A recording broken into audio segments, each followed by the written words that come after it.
Hello and welcome to my channel. If you're new here, what I like to do is to create videos that I would have found helpful when I first got out looking for treasure. Things like hopefully what is in this particular box that you see here.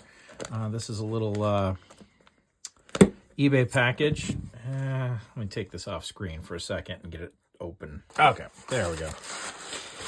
With these eBay lots, what I like to do in this channel is to open them up, show you what I got, and then at the end of the video, if you stick around, you'll see all of the images of the stuff. Now, in this particular one, I think one of the things that I often end up doing, because I let the fates decide for me, is that I'll toss like an offer on something, and if they take it, cool.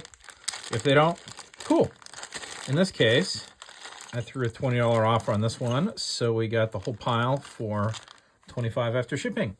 I like these little pins because a lot of them end up being certainly gold fill, but there can be real big surprises in them in terms of finding actual gold. In this case, I don't expect there to be actual gold in it, but I expect there to be some fun things. One of the things I like about the old pins is like, okay, OFDI in A. It's kind of an older pin. Gotta wonder what that is. So it can be fun to look that up and figure out what that organization is or was. You never know what you'll find when you're looking at these old pins. So I tend to find that they are an entertainment to me. Well worth the money, even if we don't end up with gold. Oh, wait a minute. Order Sons of Italy in America. I think we've solved the mystery. Oop. 25 plus. That is clearly just gold plate, which is okay. It's still fun. Let's see, what other fun things do we have in here? I don't know. Oh, it's something Phi Nu Phi Mu. Just again, looks like it's plate. We can hit it with a magnet here. Might be magnetic. No, it could be silver. Sometimes these are silver. Usually if they're silver, they'll be marked as such. Let's have a little feather there. Just stamped. I don't think that's anything other than brass, maybe plated. Here we go. That's cool. Sometimes these are gold. This one looks like it's probably gold fill or gold face. Oh, there we go. That's a nice marking for us right there. So that is telling us 110. So 1/10 of the gold of the content of this pin is gold. And the cool thing here is that this is clearly gold in the face, probably 10 karat. Usually these things are 10 karat. Sometimes they're 14 or 12, but mostly 10. But here, look at this. Gold, brass. You can see very distinctly where the gold starts and stops, and the brass starts and stops. This one is an excellent way to see what that means. And this is one of the types of gold fill where it actually is just on one side. Other pieces of gold fill will sandwich on both sides. I think this one is also 110, if I spotted that right. Yeah, same stamp, 110. And I suspected that's what these were when I grabbed them. But gold fill material is still quite valuable and quite sought after these days. The other thing with a piece like this, and it's telling us 1/10 of the content. You can see where we have gold, and then we have brass. But oftentimes with these two, like this piece on the top, this CHS, this for some high school looks like, this little eagle is probably, oh, it's also gold fill. You can see right there. You've got your brass, and then your gold. But sometimes it'll happen that the pieces, some of the different pieces of these are actually made out of karat gold, depending on what they're doing. So that's kind of cool. And then sometimes the guard pin here, 1951, Sometimes these will be karat gold. In this case, I don't think so. You can see very distinctly on the back, it's brass.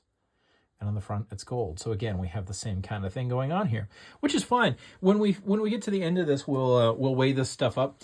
Gold fill materials going for like $2.50 to $3 right now because gold is so sought after. So even though it's gold fill and it's not karat gold, there's no reason to be unhappy with that, especially at our prices that we paid for this. So there we got 61. This does not look like it's going to be gold. In fact, it's probably going to be, yeah, very, very magnetic. And the reason I thought that was because of the cheap pin. You can see that very cheap pin.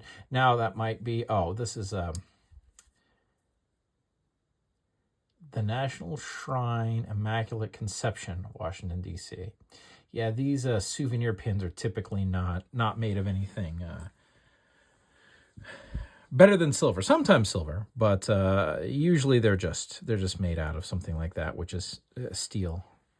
Oh, this is kind of cool. I wonder what I did with my thumb.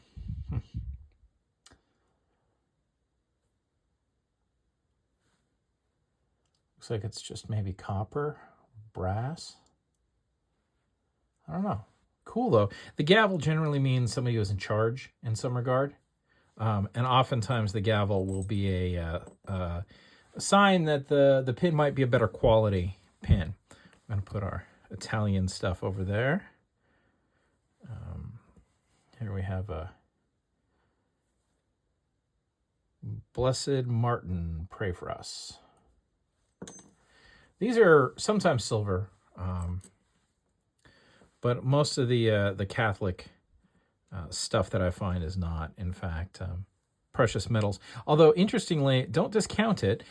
If you find that on like a bracelet, that might be, even though it's just made out of like pot metal, that might be on a gold bracelet. I have found that before. So what do we have here? We have High Y. I think these have to do with the YMCA, if I remember correctly. Or the YWCA, possibly. All right, last couple pins. Looks like we have another one of those. This one has a guard pin on it, though.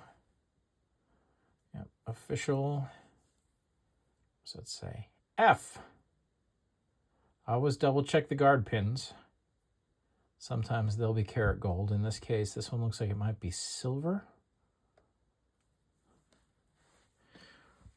Would have to test that to find out. I don't know that I'm going to bother.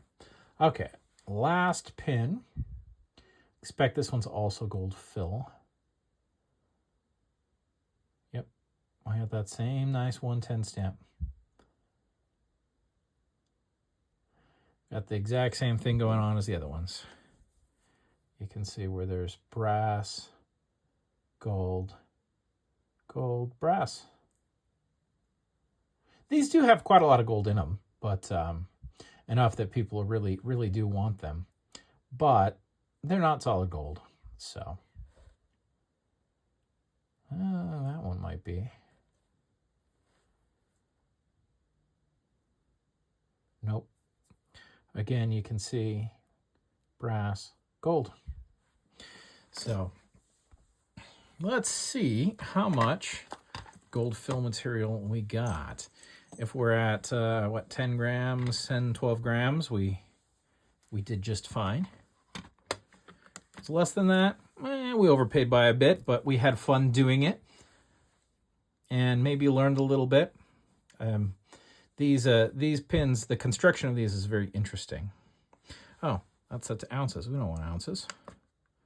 We want grams. Why do we want grams? It's just easier.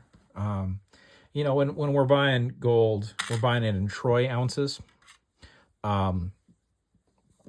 So yeah, we're at what, 14 at 250. Maybe we paid about the going rate for our gold fill material. Not that fussed about it. I had fun. I think that's an interesting old pin. Maybe fairly old. We'll see. I don't know. Somebody might be able to know when that is, but it's nicely made. And I can't really complain about anything. You know, when you're buying stuff off of eBay, it is always a gamble. It doesn't matter what you're doing. It's always a gamble. And you know what? I'm in a good mood because earlier today, I found a jewelry jar. I found that. So nothing is going to get me down. Even not finding gold in an eBay lot. Which, you know, that is reality. And I should note, on my channel, I often grab gold because I try to only grab things that are like likely to have gold. And these pins are very frequently gold. Now, these ones being high school pins are less commonly going to be gold. And in this case, I was fully expecting these just to be gold fill. I was just kind of hoping that one of them would be. And again, that little game I play with the, here, will you take this low ball offer? It kind of decides it for me. I'll leave it up to chance even a little bit more. That's eBay. It's gambling. And with that, I'm going to go ahead and finish out this video. I hope you're able to use some of the information that you maybe gleaned from this video to go out and find yourself some treasure like that. Like this, I've been Thomas.